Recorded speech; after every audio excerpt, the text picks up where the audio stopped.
Everyone, this is editor Amy, and I just want to let you know that we have a little bit of bonus content today. We have a brief discussion with Iris about forming witchy communities, as well as oracle reading. These are both extras from our interview with Iris. I couldn't quite get everything in our 90-minute format. So, welcome, enjoy, and thanks for watching. What haven't we talked? Something more Is there anything else you you want to wanted to say? quickly cover, or did we cover it all? Is there anything that you're curious about? I'm always so curious to kind of find out how people develop their community. And that can be such a complicated question. Mm. But I have lived in Portugal now for Was it 8 months, months? nine Yeah, months. I'm something not like sure. And I want to develop that kind of community here because Mm. that's honestly that's what led me towards my first grove that I joined. Was I left the church when I went to college. My dad was a minister.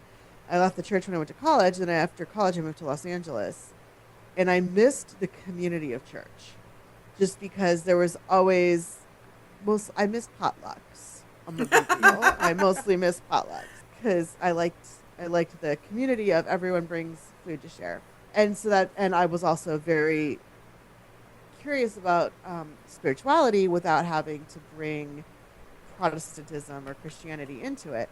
And so that's kind of that desire for community is what led me to find my first it was Willow Grove is what it was called. And I honestly it was literally 1999. I have no freaking clue how I found them. It's not like I found them on the internet. Maybe I Netscape navigated them maybe, research, maybe. but I think I saw an ad in like the Venice Beach newspaper or Mm. something that's weird, and I'm just like showed up. I don't. That's what we That's did not back in the important. day. Yeah. Oh, I had an interview with the priestess of the Grove at a chicken restaurant, and to make sure that we As weren't you do. creepy.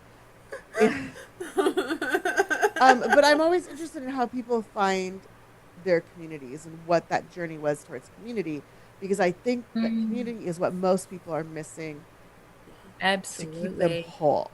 Yeah. Absolutely. I actually have like a free coven guide. I should probably like post about it again on social media. There's a link Hmm. to it in Awakening the Wild Witch, which is a bit, it's about that if you're, especially if you're wanting to start like a group that's doing rituals and stuff like that. It's Hmm. like some useful stuff in there.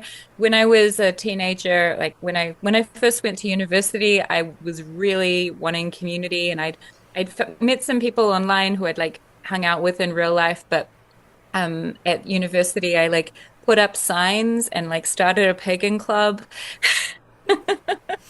We'd meet every week and we'd have a different theme, like tarot. Everyone bring your tarot cards, and we'd go around Cool. and talk. And Yeah. yeah, that was great because it was like building community. And Hmm.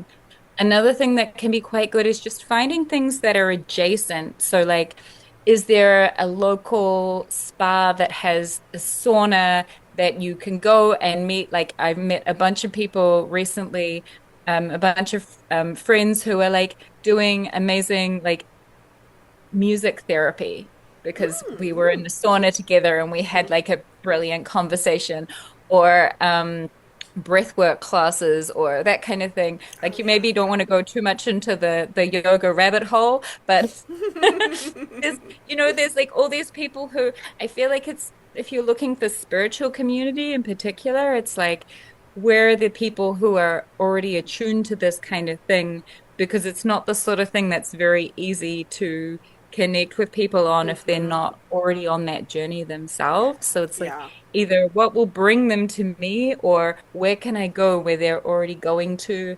I feel very fortunate because our Druid Grove here and our full moon circle.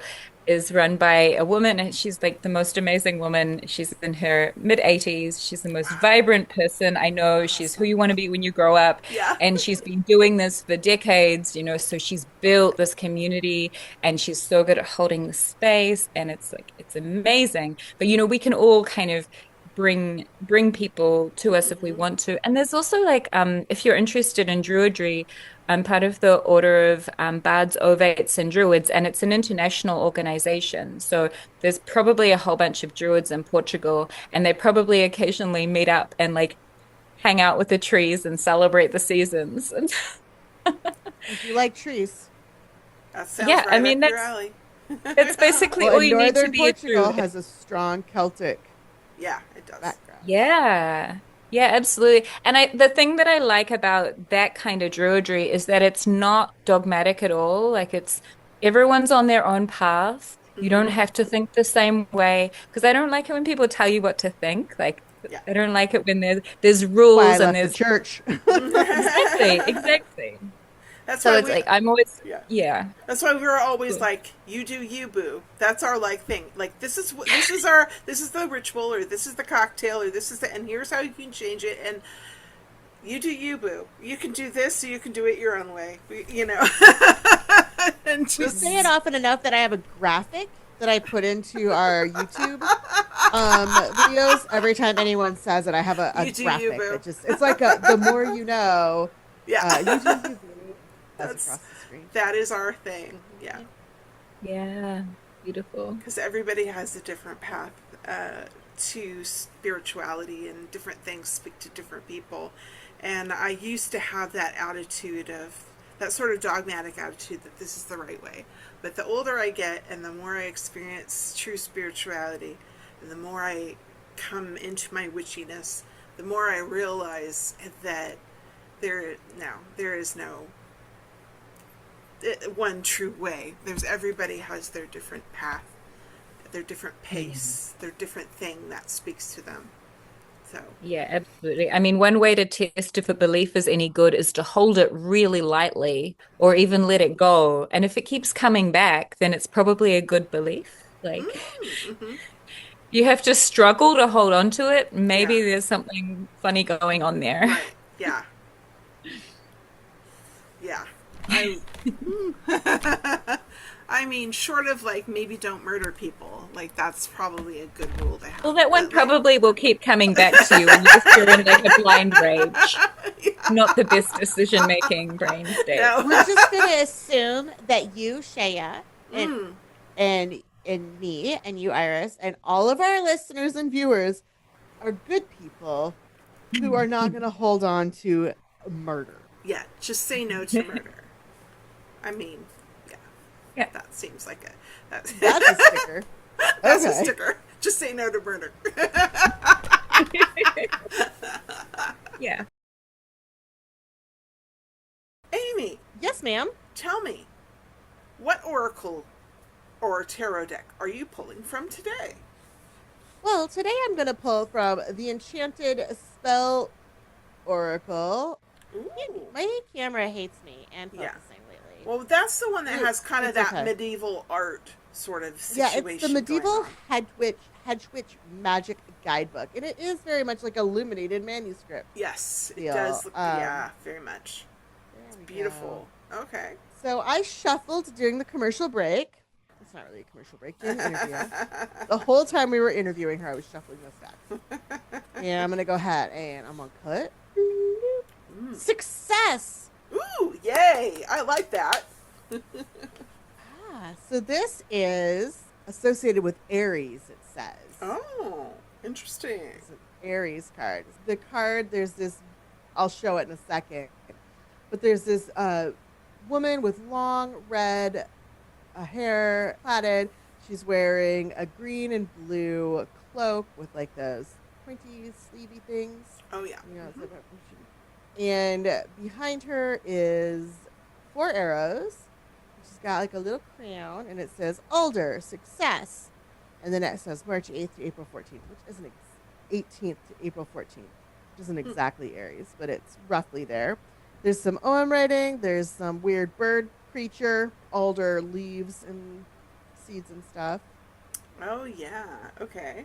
And obviously Beautiful. the pictures will all be on the Insta. Mm-hmm. And this is clearly a card about success. I love that for us. I'm guessing. I'm guessing. Yeah. I'm guessing. I'm gonna have to. We've used this deck one other time on the show, and I'm gonna have to go back and see if we pulled success then too, because that'd be cool. This is triumph, achievement, rewards. Mm. The alder tree favors wet, swampy soil to thrive in. The lesson of the alder is triumph against all odds. In medieval times, the flowers were crushed to make a beautiful green dye for clothes, and it is said to have a strong association with the fairy folk. Ah. Alder's magical properties see it being used for spells to create success in business and study.